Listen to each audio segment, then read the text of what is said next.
पाठ 14। अपठित बोधा। अपठित से अभिप्राय है जिसे पहले न पढ़ा गया हो।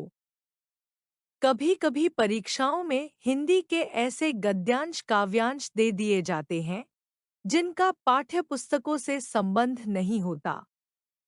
ये अपठित बोध गद्यांश या काव्यांश कहलाते हैं। उपर्युक्त दोनों अपठित बोध में दो तरह से प्रश्न पूछे जाते हैं। बहुविकल्पीय प्रश्न, लघुत्तरात्मक प्रश्न।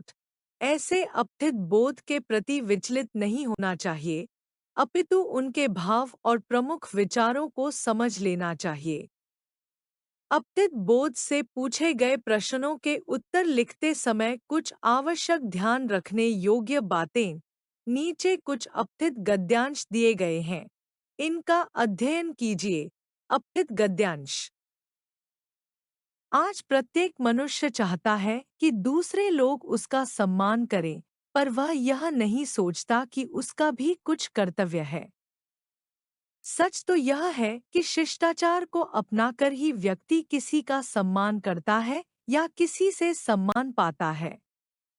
यदि परिवार में बच्चों को अच्छी शिक्षा नहीं दी जाएगी तो बच्चे बड़े होकर अपने कर्तव्य को कैसे जान सकेंगे? इसलिए आरंभ से ही बच्चों को शिष्टाचार सिखाना आवश्यक है। तभी समाज का प्रत्येक मनुष्य अच्छा आचरण करेगा।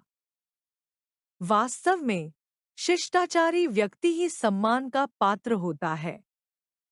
प्रश्न का आज के व्यक्ति की सोच क्या है? उत्तर, आज का व्यक्ति यह सोचता है कि दूसरे लोग उसका सम्मान करें। प्रश्न का कैसे व्यक्ति का समाज में सम्मान होता है? उत्तर, शिष्टाचार को अपनाने वाले व्यक्ति का समाज में सम्मान होता है। प्रश्न ग बच्चे अपने कर्तव्य का ज्ञान वैसे प्राप्त कर सकते हैं? उत्तर, यदि परिवार में आरंभ से ही बच्चों को अच्छी शिक्षा दी जाएगी तो वे अपने कर्तव्य का ज्ञान प्राप्त कर सकेंगे। प्रश्न घ शिष्टाचार शब्द का संधिविच्छेद कीजिए। उत्तर, शिष्टाचार। प्रश्न म गद्यांश का उचित शीर्षक दीजिए। उत्तर, शिष्टाचार का महत्व। मनुष्य को जो जीवन मिला है उसमें निरंतर कर्म करते रहना चाहिए। समय चूक जाने पर बने बनाए कार्य बिगड़ जाते हैं और जीवन भर पछताना पड़ता है। समय का सदुपयोग करने से साधारण व्यक्ति भी महान बन जाते हैं। मनुष्य को चाहिए कि वह आलस्य का त्याग करे, समय के मूल्य को पहचाने और उसका सदुपयोग करे। जरा सी देर करने पर गाड़ी छूट सकती है, परीक्षा भवन में देर हो सकती है, युद्ध में हार हो सकती है, विज्ञान का प्रयोग निष्फल हो सकता है, शत्रुओं द्वारा विनाशलीला की जा सकती है। अतः आलस्य छोड़कर समय के महत्व को पहचानना चाहिए। प्रश्न का समय चूक जाने पर क्या हानि उठानी पड़ती है? उत्तर, समय चूक जाने पर बने बनाए कार्य बिगड़ जाते हैं।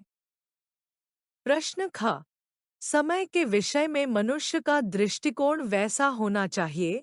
उत्तर, मनुष्य को चाहिए कि वह आलस्य का त्याग करे, समय के मूल्य को पहचाने और उसका सदुपयोग करे।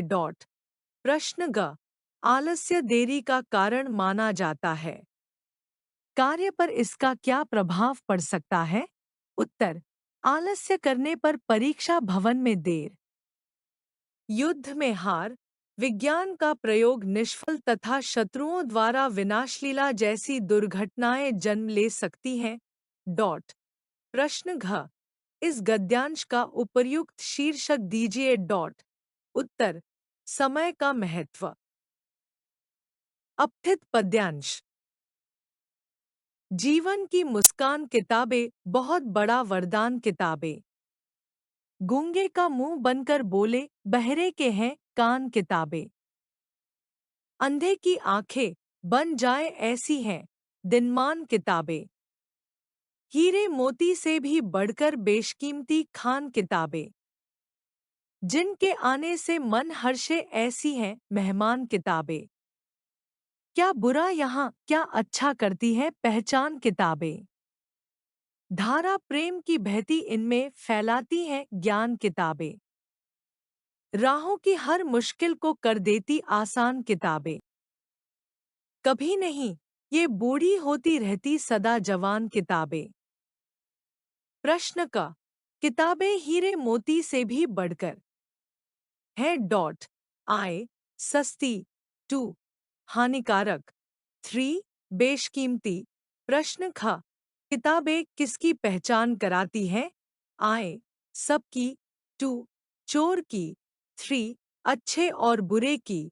प्रश्न ग राहों की हर मुश्किल को किताबें वैसे आसान कर देती हैं। आए व्यावहारिक उपाय बताकर। टू खुद काम करके। थ्री उपदेश देकर। प्रश्न घ काव्यांश के लिए उपयुक्त शीर्षक है। आए किताबें। टू बादल। थ्री वरदान। उत्तर क। थ्री ख। थ्री ग। आए घ। आए। ये कैसी दिल्ली है भाई, बात हमें समझ न आई। देश की ये राजधानी है, फिर भी प्रदूषण की मारी है। डॉट चारों ओर शोर है इतना, मोटर के इंजन जितना, धूल धुएं के गुबार हैं उठते। पोंपो करते हॉर्न बजते। डॉट आओ मिलकर अलख जगाए, दिल्ली को प्रदूषण मुक्त बनाएं। प्रश्न का कवि ने प्रदूषण की मारी किसको बताया है। उत्तर कवि ने प्रदूषण की मारी दिल्ली को बताया है। डॉट प्रश्न ख दिल्ली कहाँ की राजधानी है।